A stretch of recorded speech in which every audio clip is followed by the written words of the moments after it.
But Brandon, let's finish up this mock draft looking at 22 through 32, the last 11 picks. And we'll start off with number 22, the Dallas Cowboys taking Anthony Averett, the cornerback, the Vikings, my Minnesota Vikings, going with, dude, if this guy, you know him, Golden Domer, offensive guard, Quentin Nelson, if he fell to us this late, I'd be happier than a pig in slop, Brandon. Would be so happy to have him on my team. Then the Bills getting the pick from the Kansas City Chiefs. They take Antonio Callaway, wide receiver from Florida. The Giants go with not Mike Rankin, but Martinez Rankin, the offensive tackle. The Tennessee Titans going with Azim Victor, the linebacker. Falcons go with Billy Price, the offensive guard. Seahawks go with, and I'm going to screw this name up, I am sorry, they're going to go with Chukwuma Okafor, the offensive tackle. Then they're going to go with the Steelers taking Lamar Jackson. The Raiders going with Bo Scarborough, Brandon's boy. Packers going with Vita VA, the nose tackle. And the Patriots rounding everything out with Sam Hubbard, the defensive end. And Brandon, I asked you before the segment started, who did you want to start with? And we're going to start with the 29th pick in my preseason mock draft, the Steelers pick, Lamar Jackson. And here's what I want to ask you, because he's right now in the Teddy Bridgewater territory. Teddy Bridgewater was taken, I want to say 31st. He was taken maybe 31st. When he was taken, Vikings traded up to get him. Lamar Jackson not that far away. Is this kind of going to be a fair assessment of where he's drafted, or could this be seen as too low for Lamar Jackson in the NFL draft? I don't think it's too low for him. I think that it's probably the right spot, especially after I think that he's going to take a step back this year. I mean, there's no way he takes a step forward. I hope he does. I think it's almost impossible. I mean, from what he did last season to take then a step forward, if he did that, that would be incredible. I mean, do the same thing. It would be more power to him, but I just think that he takes a step back. So after last year and after winning the Heisman and then coming back down to earth in this year, I think that that's probably about right in where he is in his position. And the thing that I kind of like, I was sitting there with Lamar Jackson. I told you, I almost had him going in the middle group. I almost had him going 16 to the Cardinals, because my thought process here was obviously the Niners, the Jets, the Jaguars, the top three quarterbacks were going to be Darnold, Allen, and Rosen. Like, those were going to be the guys that were taken. And when we got to that middle group, I was like, the Redskins, I almost put them with the Redskins first, because I'm like, they're going to be replacing Kirk Cousins. Mason Rudolph can fit that Kirk Cousins role. But then I'm like, they did go with RG3 before going with Kirk Cousins, but then I'm like, that wasn't John Gruden. That was kind of a dysfunction there. Ended up not going there. Then I'm like the Cardinals, like, could Bruce Arians, the Cardinal matchup where he stays on the same mascotted team in the NFL? I just thought, I'm like, you know what, Bruce Arians, he's not the same kind of quarterback that Carson Palmer is right now. Not necessarily sure that he fits that system in Arizona. Okay, Luke Falk. Then I got to the Steelers, and I'm like, this is interesting. Mike Tomlin's a wild card. You've got Big Ben, who throughout his career has been a guy who can extend the play with his legs, isn't a traditional pocket passer, to say the least. I'm not comparing him to Lamar Jackson, though, because he is a lot bigger and more like a freight train than Lamar Jackson. Then I'm like, they took Joshua Dobbs last year, who isn't the traditional pocket passer. That's why I was like, you know what? If anyone's going to take him here in this last group, it's going to be the Steelers, because I just don't see the Bills moving on from Tyrod Taylor. And Lamar Jackson, I hope that I'm not going to say he's going to take a step forward, because like you said, you hit the nail on the head. It's going to be near impossible to improve on last year's numbers. However, I am praying and hoping that he stays the same, stays consistent. Has a maybe not video game season, but has a season where you look at it and go, wow, he did well, didn't turn over the ball a lot this season, and his team did well. If he can carry and be the main reason Louisville gets to a college football playoff or gets to the ACC title game, that alone could go in huge momentum with carrying him in. And the big question about him in my mind is going to be, and I'll kind of propose this to you to see what you think, is him being a dual threat quarterback and not necessarily the traditional pocket passer going to scare teams away from taking a Lamar Jackson, because he's not necessarily he doesn't necessarily have those traditional pocket passing roles. No, it's not.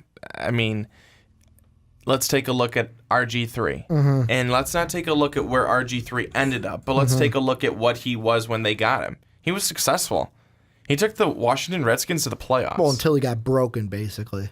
That's the only thing that stood in his way, is he got broken. It wasn't like he fell off. But here's the thing about it, is that when you get to the NFL, though, in which the NFL and the players know it's a different beast, you have to do things a little bit differently. And coaches have to understand that you're going to have to do things a little bit differently. Now, Lamar Jackson, I think, is a little bit bigger than what RG3 was. He would have to be very smart, and he'll have to be very smart when he comes into the NFL. But I think he can succeed for a team. And I do think that a team would take him. I mean, look again at, Russell Wilson right when he came in. Now, he wasn't an RG3, that's for sure, but he was the same type. He liked to run a lot. He started to get some injuries and realized, I can't be doing that as much. Another one, Dak Prescott, who you didn't like for a very long time, and now you're finally giving him some respect. Dak, I think, has kind of done it the right way. Guys can do it. You've just got to be smart. You've got to do it the right way. And your coach has to understand that, too. They cannot mismanage how they use you within a game. Well, and that's the reason why in my head, I just started thinking, I'm like, maybe this could be a similar, not a perfect situation that's the same, but a similar situation to Teddy Bridgewater. Not just because they both went to Louisville, but because, think about Teddy when he came out of Louisville. Everyone was high on him, especially Viking fans, because we drafted him, but the whole thing about his just mental makeup of like, oh, do I wear the gloves? Do I not wear the gloves? Teddy 2 gloves. Do I wear them? Do I not wear them? Oh, I suck without them. Like the whole like mental yips that he was giving himself over these gloves. And before he got injured, I hope you come back soon, Teddy. I really miss you out there on the field, but no disrespect to Sam. I really miss Teddy Bridge over troubled waters, especially right now. But the thing is, maybe this could be a similar situation with Lamar Jackson coming out where, maybe I got to change some things, because he was sacked 22 times in the last 3 games alone. That's not good. Yeah. Not good. And I completely agree when looking over Todd McShay's assessment of him. Same 2 question marks that McShay has, I have. Number 1, he's got to improve his accuracy. That's why I had Luke Falk ahead of him, because Luke Falk is a more accurate passer, and accuracy is key. Now, accuracy doesn't mean turn over the ball. He only had 6 INTs last season. However, you got to be accurate with the football. You can't be inaccurate in the NFL, because defensive backs in the NFL, safeties in the NFL will make you pay. That 6 might go to 12, 18, maybe even 20 with NFL corners out there. Number 2, and this is interesting, kind of relating it to the Wildcat in a way, McShay puts, he was sacked 22 times in his final 3 games as teams seemed to figure him out. Could he be a guy that gets to the NFL, not flat, I don't want to say flash in the pan, because we got to see the rest of this season before he even maybe gets to the NFL, but the thing that is unique about the NFL from college is if college coaches were figuring you out as the season went on, NFL coaches, they're going to figure you out quicker. Yes. Because think about the Wildcat. Everyone was huge on the Wildcat. Then we figured it out and it was gone. Yes. Nobody uses it. Like, sparingly people use it, but boom, it was gone. It's not around anymore. It was gone like that. It's really not around anymore The at Miami Dolphins were like the innovators of it, and then boom, it's gone. Once Belichick figured it out and shared it with everyone else, like they couldn't use the Wildcat anymore. But I want to move on to, I want to actually go to Antonio Callaway. We kind of talked about him earlier when we were comparing him to Calvin Ridley, but I want to ask you this, more importantly because of how low I have him. I have him as the third wide receiver off my board. Calvin Ridley was taken 10th overall. We had Christian Kirk was taken 19th overall. Now Antonio Callaway taken 24th overall. How much of what's happening right now with Callaway going to hurt him, if any, when we get to the draft? Well, it doesn't look good when you're suspended for your first game of your junior season, which, let's be honest, your senior season, because it's the last one you'll probably play in college. Yeah. So you're suspended for game one of that, and it's a big game. I mean, no doubt about it. You're playing Michigan. No doubt about it. That's bad. If it's bad enough, what you did is bad enough to have you suspended along with six, seven other guys for game one, for a game that you're needed. That's bad. That's horrible. Can you move past it? Yes. But is it going to be a mark on you? Yes. And I think that that's going to be something very interesting that teams will look at then is, okay, now how does he perform the rest of the year? How is he able to do as a human being, your normal everyday Joe outside of football? How is he acting? How does he carry himself? Those are all interesting things. And draft day. You saw draft day. Well, also, I was going to say I missed a prime opportunity as a joke. Should have him go to the Cowboys. Cowboys don't care about the off the field. Can you run? You're a big vertical threat? Sure. Play with Des Bryant and fucking Bailey, whatever. Dak Prescott will hit you. That's where I should have had him go. I think that it's really something where some NFL teams, they won't touch it. I mean, we've seen it with Colin Kaepernick. You know, we've seen that is that now it's gotten to a point where you're not sure if an NFL team's not taking him because they truly just don't have the fit for what he's bringing, or if it's because of everything else, the outside noise. The one thing that's kind of, you know, something there. The aside I'll say from this, and it's going to be really quick because I don't want to get into that too much. This is only because we haven't really voiced an opinion on it.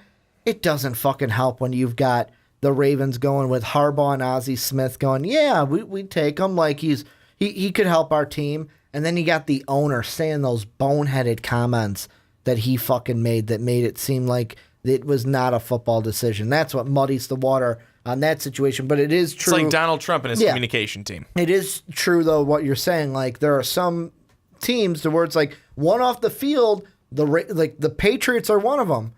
If you're a bad character, we'll ship you out. Yeah, we don't care. Some very, very much care. And Belichick will send you to Cleveland. He's not afraid. They care about not only performance, but they care about how you carry yourself. Yeah. They care about how you represent their team.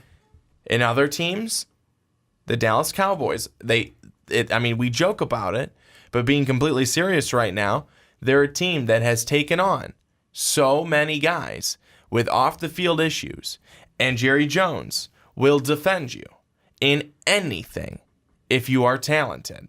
So I think that there's the difference. So will he be drafted? Of course.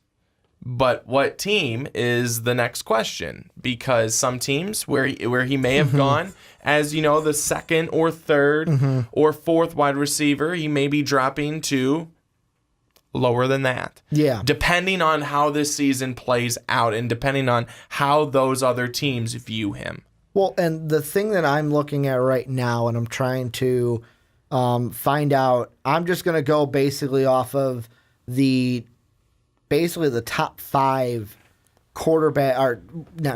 wide receivers from last year, just off of their stats. You have number 5 last year.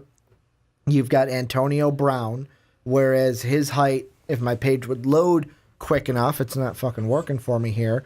But like Julio Jones, Odell Beckham, Julio Jones his height is listed at 6'3". You've got Odell Beckham, who's 5'11", so there's one. You've got Mike Evans, 6'5". You've got Antonio Brown, 5'10", there's two. T.Y. Hilton, 5'9", there's three. One of the big knocks that I've seen and why I bring up those heights is with Callaway, and this is something that, Todd McShay mentions where he says his frame listed 5'11", 197 pounds, could prevent him from being an NFL starter on the outside. Maybe it's the weight part. The height part to me, yeah, you want your receivers. I'd go with more guys like, I'm going to say Alshon Jeffrey height, Brandon Marshall height. Guys to where it's like, I'm going to throw it up there and you're going to catch it. Like Mike Evans height, I'll take a guy who's 6'5". Jay Cutler, throw it up there, just have the wide receiver go up and get it. Well, here's something for you, is that Golden Tate, 5'10". Yeah. Deshaun Jackson, 5'10". Those guys, if you've got the speed, those guys it can kill. Are going to be fine. Well, obviously, they are fine. Yeah. Deshaun Jackson has been good with Philly, with Washington. Was good with the Giants. With Philly. I'm thinking of him against the Giants. And now he's going to be with the Buccaneers. And he's impressing already. Yes, and then you've got Golden Tate, who is a slot guy. That's where he is. And that's where he is very, very good, is the slot. Well, so you have Callaway. He doesn't need to be one of the guys on the outside necessarily. He doesn't have to. Let me ask you this. Hold on. Will he be? I'm not done. He can be the guy who comes in the slot. He could be the guy who's working in a 4 wide receiver set. He's going to be fine. Now, is he a guy that right away you look at him and you're going to line him up on the outside? Obviously, no. And for the things that you mentioned as well, a 6'4", 6'5" guy is what you're probably going to want on the outside. The quarterbacks love those tall receivers, but he will fit into a system with his height. Go ahead. Do you think, I was just going to ask you more importantly, like if you had your offense, whatever offense you like, I don't know what you think in your head, would you want him as an outside or as a slot guy? Slot. I'd love a 6'5", and a 6'5", and a slot guy. With the way that his speed can kill and how vertically he can go. Last guy, we got to move on because I don't want to run out of time here with our time lock on the camera. We only get 30 minutes of recording with it. But got to touch one more guy. We got to go back to the running position, Brandon. Bo Scarborough. I'm just going to ask you this. Will he be I have him right now, 30th to the Raiders. Will he be a first-round pick when we get to the 2018 draft, or will he be a guy that we see, yeah, he's good, but he's slipped into the second round? Well, I'll tell you is that because that he's not a really good receiving running back. He only had 4 catches last year for 22 yards. That's just not his thing. It could push him to round 2, or it could push him to round 3. Round 2 is probably more likely, but he's such a bruising running back. He's so good, and he can just bowl you over and keep on going. But because he cannot catch out of the backfield, really not at all, that could hurt him. That could just hurt his stock. And I don't think that he's going to magically start being really good catching out of the backfield this year. Well, he could surprise, but I just don't see it. And the thing that I kind of wonder, and I'm trying to look up right now to see if I have any news, and I'll kind of put it this way. He was a guy that last year had an injury, suffered a broken leg in the title game against Clemson. Is like, could that injury, not necessarily like, oh, he's going to be out, but that's something that might be like, oh, I got to get used to running on this again, because with a broken leg, part of the offseason, you're off. You can't walk on it. You're on crutches with that broken leg. The thing that I wonder with Bo Scarborough, and this is me as an outsider looking into the Alabama fold, because like with me, I necessarily didn't really think of he didn't catch. I'm thinking mainly about how he runs. I think in my head, I'm like, okay, Bo, what are you going to be? There's 2 ends of the spectrum that you can go with. Are you going to be the Mark Ingram side of things? That's like really fucking good. Are you going to be middle of the road, maybe the Eddie Lacy, or are you going to be on the lower end, the TJ Yeldon? That's kind of the spectrum of Alabama running backs that you could fall on. So let me quote something here from Washington Husky football beat writer for the Seattle Times, Adam Jude, where he said, Bo Scarborough is a better LeGarrette Blount. That's what I could see Bo Scarborough being in the NFL. So not necessarily a number one guy, but a number two guy, because LeGarrette Blount, yeah, he could be a number one. Look at where he was. Look at where he was for the Patriots. But that's a system. That's a good system already. It's a good system. So if he's going to, let's say this, if he's going to the Buffalo Bills, no, you're not probably the number one. But if you're going to, let's say, the Pittsburgh Steelers, or you're going to the New York Giants, let's put it this way. You probably can be the number one. Let's put it this way. And the reason why I had him go with the Raiders is I think Marshawn Lynch, they have a potential out with Lynch. I think Lynch might be done after the season. This might be a one-year thing for Lynch. I drafted him in fantasy over the weekend, so I'm kind of hoping this is a good project. Even if it's not, he does have 2 years with the Raiders. Could they be a good fit for him? Like where I have him right now, would they be a good fit with or without Marshawn next year? Yeah, I think they would be, because take a look at the guys that they've got right now. They've got Washington, and then they've got what's his other name? What's the other guy's name? I can't think of it. But they've got two guys who are speedy, and then that's why it works so well with Latavius Murray. Well, apparently not so well because he's no longer there, but. He was the guy, kind of more of the bruising runner. He wanted money, though. He wanted money, but Oakland wasn't going to bring him back because they apparently didn't like him. But I liked his 12 touchdowns that he had for me last year. But but that's I think a good system because Richard, Richard and Washington. Those are the quick, speedy backs, and Scarborough, who can start booming once he gets going. He's your bruising back. He's your goal line back. He would be perfect in Oakland. But Marshawn Lynch is still going to be there for a little bit. So yeah. Brandon's hoping because fantasy bias. Yeah, well, you can probably only give him about 2 years. I mean, that's probably his cap. But that's where Scarborough would seem to be. I mean, if we go through every single team, we could probably look at a couple other good systems. But so Oakland is a very, very solid spot for him to go because of the fact you already have two speedsters. You need a bruiser. Scarborough is a bruiser. Your point is Scarborough has to be in a system that will fit him, that will be a fit. He can't just go to any team and be He couldn't just go to, let's say, you take away Isaiah Crowell, who's going to be so good this year. Can't just go on the Browns and be banned. You couldn't just go on the Browns and say, poof, here you go, especially when you don't know how their quarterback system's going to go. You don't know how Kaiser will settle in. There's too many factors. You go to good quarterback, good receivers. You already have some running backs in place. This is your role on the team, which is where he is here because Damian Harris is your quick, shifty, fast guy who's going to catch out of the backfield. And Scarborough, but that's what Alabama has done. I mean, Derrick Henry kind of did it all himself. With Harris still there, though, they're just bruising running backs who know their role. This is what you're going to do. You're not going to catch passes. You're just going to run up the middle. Well, and that's why I like the comparison you presented with the LeGarrette Blount, because LeGarrette Blount, look at the best years he had with the Patriots. Who was his quarterback? Thomas Brady. The GOAT.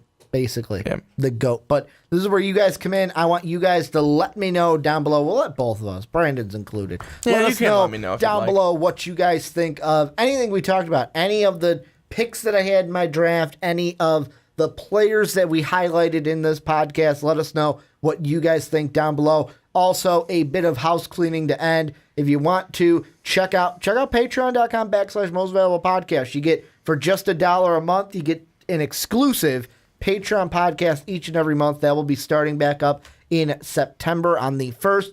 For $2, you get to see the video. So 1, you get the audio, Brandon. 2, you get to see the video. We also got 2 other rewards for you guys. Well, I was going to say, and how much is it to be able to call in and be on the show with us? The big D-Ace, the big 10.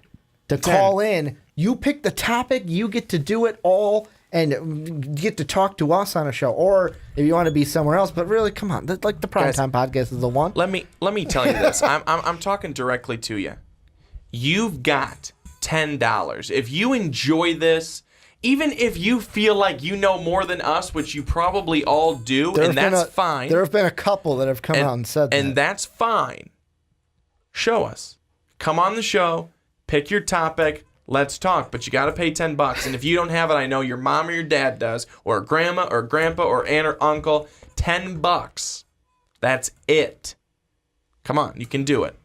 But I want to see it. But I want to thank you guys for supporting us, giving us the likes, the comments, everything. People hitting us up. I posted my fantasy roster on Twitter, and you guys were eating it up. I got some comments. You guys tweeting your teams at me, getting the trash talk going. I love interacting with you guys. I want to thank you guys for watching our mock draft. We will be back next week. Football and the college season will be here. We'll have storylines and everything for you. But until then, have a good day, everybody.